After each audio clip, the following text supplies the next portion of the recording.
Opa! E aí, gente? Como é que vocês estão? Espero que estejam todos na paz. Meu nome é Cleidson. Vim apresentar um trabalho aqui, juntamente com meus amigos, sobre a Ásia Central, da matéria de Geografia do professor Jackson. E faço parte da turma do 9º ano ME da Escola Luiz Eduardo Magalhães. Bom, como todos nós sabemos, a Ásia é o maior continente em área terrestre do mundo, estando boa parte do continente localizada no hemisfério norte. Além de ser o mais extenso, é também o mais populoso, habitando nele cerca de 3/5 da população mundial. A Ásia é multicultural, abrigando diversas culturas, etnias, religiões e tradições. Geograficamente, o continente asiático é também muito diverso. No continente localizam-se algumas montanhas que estão entre as mais altas do mundo, grandes desertos e extensos rios. O povo asiático corresponde a uma das civilizações antigas do mundo, iniciada há cerca de 4.000 anos atrás. A economia e o governo são também variados, visto que o continente é composto por um grande número de países, cada qual com suas particularidades, que são eles: Cazaquistão, Uzbequistão, Turcomenistão, Tajiquistão e Quirguistão. O continente asiático é regionalizado em Extremo Oriente, Oriente Médio, Sudeste Asiático, Ásia Setentrional, Ásia Ocidental e Ásia Meridional, Ásia Oriental e Ásia Central. A superfície da Ásia Central é constituída basicamente por um relevo relativamente plano, com presença de planícies e de planaltos, de altitudes modestas, salvo regiões próximas à fronteira do país com o país do Oriente Médio, onde há a presença de montanhas. A composição vegetativa do subcontinente é bastante restrita, com a presença de vegetações do tipo estepe, ou seja, pobre em biodiversidade, flora e fauna. Tal característica é proveniente, dentre outros fatores, do clima, uma vez que na região há o predomínio de clima do tipo árido e semiárido, portanto, lá é seco. A característica climática que prevalece no subcontinente em questão interfere na composição hidrográfica presente na região, sendo restrita a quantidade de rios. Os principais rios são Siri e Amur, ambos desembocam no Mar de Aral. O Mar Aral está localizado a noroeste do Uzbequistão e a oeste do Cazaquistão.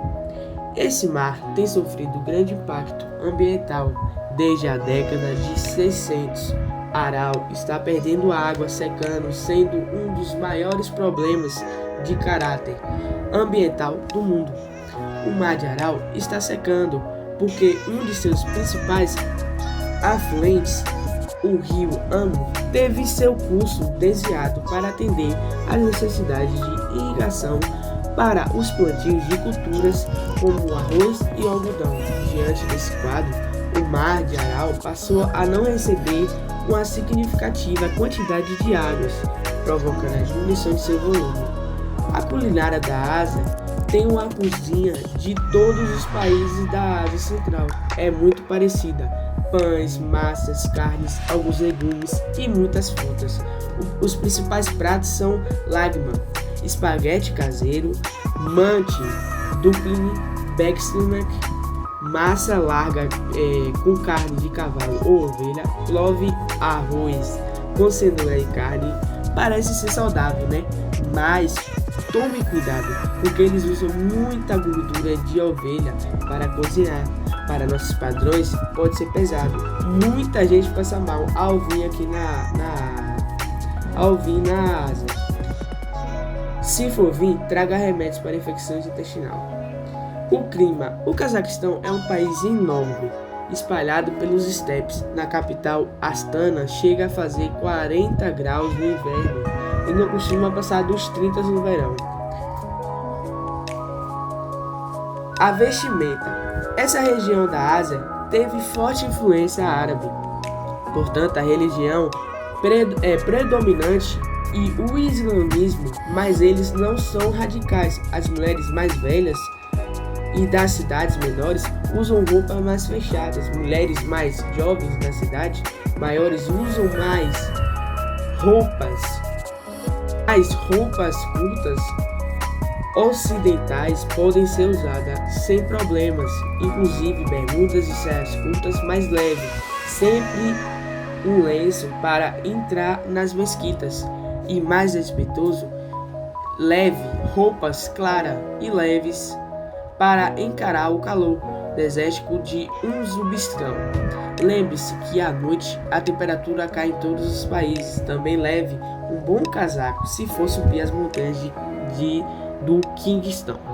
Sapatos confortáveis são fundamentais, pois as caminhadas são sempre longas. É isso, gente. Obrigado por assistir. E agora vocês vão ficar com meus outros amigos falando também sobre a Ásia Central. Vou colocar algumas imagens aqui também que eu acabei de falar, depois da minha fala, algumas imagens dos países, dos rios. E é isso. Muito obrigado.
Ponto de eclosão da pandemia e importante parceiro da Ásia Central. Todavia, a China foi o ponto de eclosão do novo coronavírus. Em dezembro de 2019, desde então, o país teve de refrear a sua dinâmica econômica, uma vez que as proporções tomadas pela doença levaram ao isolamento de cidades, paralisação de atividade e o consequente confinamento da população. Sua intensa produção teve uma queda de 13,5% nos 2 primeiros meses do ano, segundo a pontuação National Bureau of Statistics da China.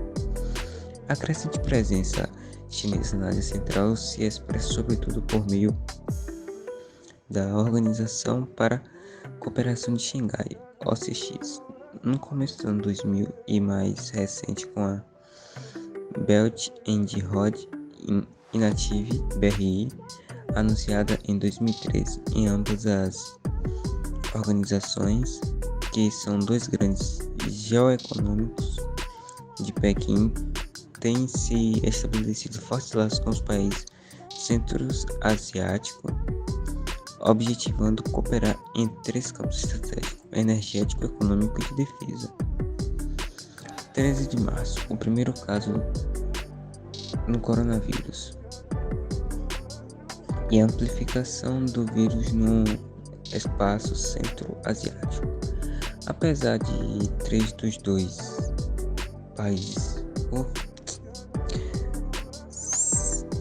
5 países centro-asiáticos fazerem fronteira com a China, epicentro primário da doença, somente no dia 13 de março de 2020, o primeiro caso do novo coronavírus oficialmente surgiu na Ásia Central. Um lá deles, recém-chegado da Alemanha, testou positivo para a doença. Desde então, os casos se multiplicaram, seguindo por confirmações de infectados também no Uzbequistão e no Quirguistão. A representante da OMS Organização Mundial da Sofrência, não, falei errado, porra. Organização Mundial da Saúde. Para o Tajiquistão, Galina Perlifeia, é o nome dela, declarou que até o começo do mês de abril, Tajiquistão e Turcomenistão não possuem casos positivos para o Covid-19.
A geoeconomia como uma nova geopolítica. Em termos históricos, a Ásia Central tem sido mencionada no contexto da posição que ocupa na encruzilhada entre o Oriente e o Ocidente, aninhada entre impérios e na fronteira de zonas de conflito e de insegurança, por exemplo, o Afeganistão, a província chinesa de Xinjiang e o Irã. Embora a região tenha sido largamente ignorada durante a Guerra Fria, a sua vitalidade e importância foram rapidamente redescobertas. A Ásia Central é continuamente reconhecida como o interveniente importante no jogo da energia da região Cáspia, uma passagem para a segurança energética chinesa, um recrio das políticas de poder russas e uma zona de trânsito para a atividade criminosa e para o fervor religioso que é levado ao extremo no Afeganistão. Em virtude dessa realidade regional, a Ásia Central faz parte de diversas lutas em que, de forma intermitente, atores externos competem pela atenção e, em última instância, pelo acesso aos seus recursos.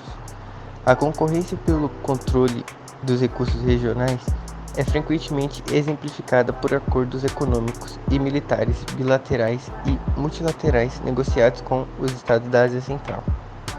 Embora não haja ilusões de que os estados externos estejam em posição para editar os termos dos negócios, as elites regionais perceberam que podem equilibrar conflitos de interesses em seus benefícios, muitas vezes pessoal. Em consequência disso, conceitos como o primado de direito, a governação corporativa e a transparência nas operações comerciais são com frequência considerados dispensáveis no interesse nacional.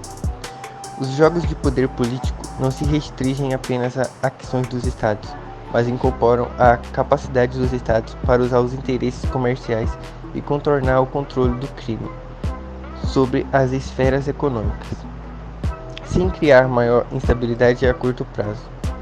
Ao isolar as atividades da China, da Rússia e dos Estados Unidos, pode-se argumentar que ao fazê-lo, cada um desses estados ajudou a manter os status quo das repúblicas da Ásia Central. O acesso à infraestrutura tornaram-se prioridades das ferramentas de soft power, através das quais compreende que podem aumentar a sua influência regional.